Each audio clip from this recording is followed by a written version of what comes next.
Hello everybody, I hope you're having an amazing day, and I hope this video can make it a little bit better. My name is Mark Jonathan Romero, and today I'm going to show you these two freeze frame transitions that you can use in your next music video.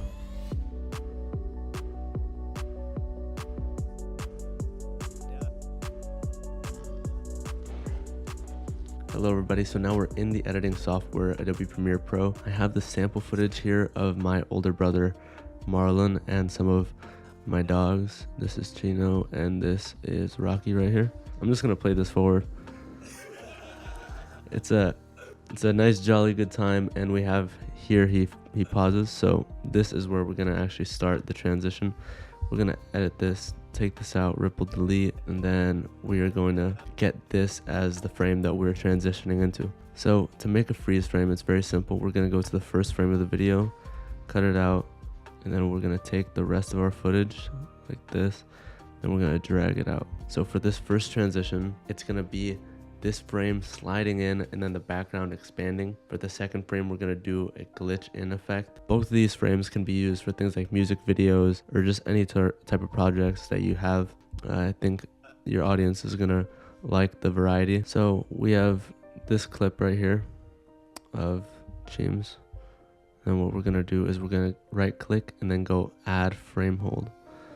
So add frame hold here, and that should make this a freeze frame right here. Another way that you could do this if you're having trouble is you go here and then frame hold options and then say okay, and then that should do the same thing, because every now and then that add frame hold will have some trouble. So once we have our frame hold, we're gonna expand it. I like to unlink the audio from it. We're gonna do that. What we're gonna wanna do now is grab the crop effect and mask out our subject. If you don't use the crop effect when you're masking out your subject, what's gonna happen is that when it's sliding in, you're gonna see the outline of the mask. If it's moving fast enough, it should still be a clean transition, but this way it's more of a cutout. Grab the pen tool here from the crop, and then what we're gonna do is we're just gonna carefully go around our subject here. The more details you have in this mask, the cleaner the cutout is going to look. So I encourage you, especially if this is for a client, to make sure the mask looks just how you want it. On this top area here, you can see that the body goes out of the frame. A quick hack for this to make sure that there's not like a sliver at the top. I have actually an example because I did this before and there was a sliver.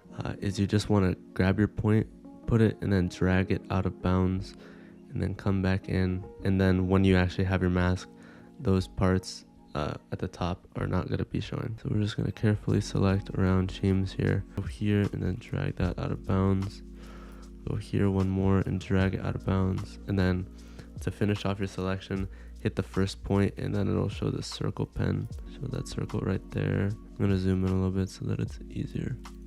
Then like that, voila, we have the mask. What you're going to notice when you finish your mask is that it's not showing right away. This is because it's on the crop effect. Then now grab any of these points and then put them all the way up to 100. If you don't have this inverted, it's gonna look like this. Just invert it and it should start looking very nice. So once we have our masked subject here, what we're gonna wanna do is hold Option and then drag it down.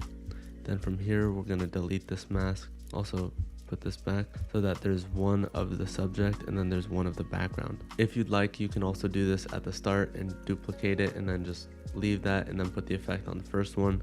That process can be done forwards or backwards. What we're gonna do now though is we're gonna expand this up to 10 frames. So there's two ways to do this. You could either go 1, 2, 3, 4, 5, 6, 7, 8, 9, 10, or you could go here and then hold Shift and then click this, and that'll take you 5 frames. You can just do that twice. So this is 10 frames. Then we're gonna grab that in, put these at the end of the clip. So we're gonna grab the transform effect from the effects and drag and drop it onto our subject. What this is gonna allow us to do is put a motion blur on it. In my opinion, it gives the effect a cleaner look. So we're gonna keyframe the position here. We're gonna put one at the start, and we're gonna put one right here, five in. So 1, 2, 3, 4, 5. So halfway in, it's gonna have that. And then for this effect, we're just gonna slide this down. So we're gonna slide it all the way down. You could see that motion blur already. And so what's gonna happen is this is gonna slide in, and then the background is gonna also be there. What we can do to make this look a little bit smoother is come here to the the keyframes, go ease out on the first one and then ease in on the second one. Then we can grab these handles and then bring them in closely. What that's going to do is it's going to make a very smooth transition for us, so check it out. Now that is looking great. We're going to add the transform onto the second background clip as well. Then what we're going to do is we're going to take off uniform scale. We're going to position the scale height and keyframe it to open up. So again, put one frame, the other frame, go back to the first one and set it to 0 on the first one. Then what we're going to see here is that opens up.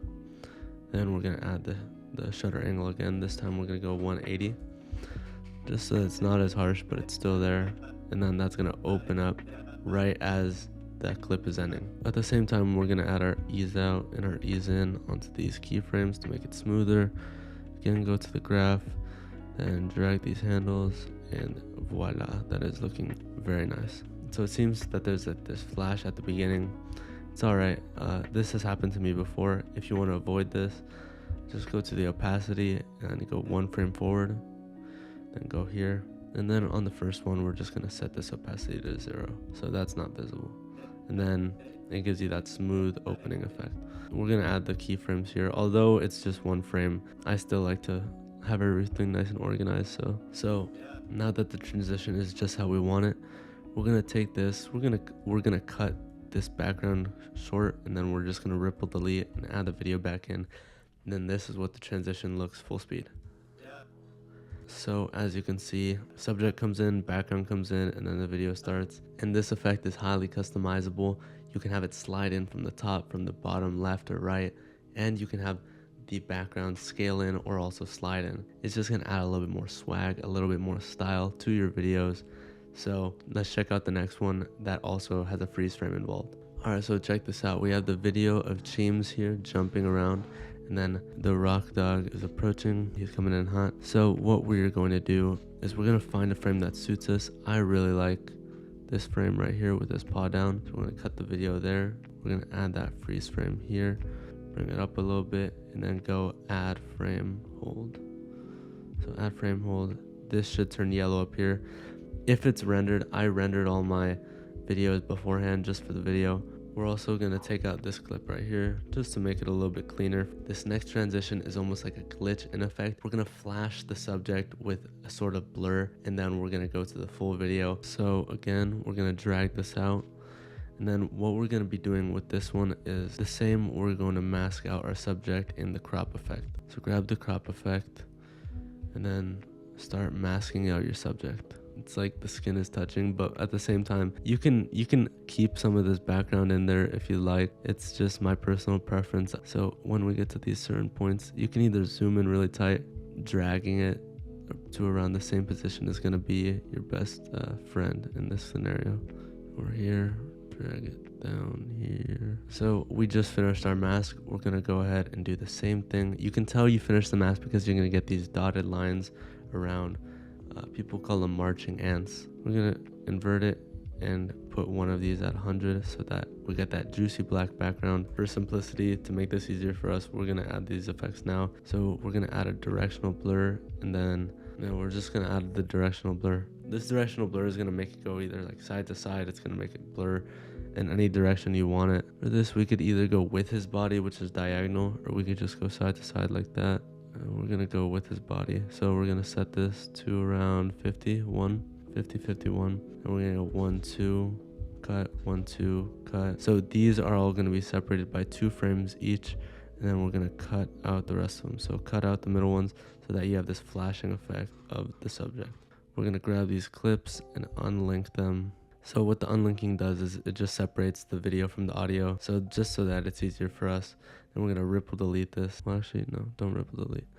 What we're going to do is we're going to come here. We're going to put it at the end of the last video. And we're just going to bring that in. So what it's going to look like is flash, flash, flash, boom. It's in. What we're going to do is we're going to make it so that all of these are coming in slowly and that they slowly get more visible over time. So we're going to touch up the opacity and the blur on each of these frames. So for the first opacity, we're going to go and we're going to put this at 50, just really low so that it's barely in there, it's barely visible. That directional blur is good for right now, looks good. For For the next one, we're gonna put this opacity, let's go 60.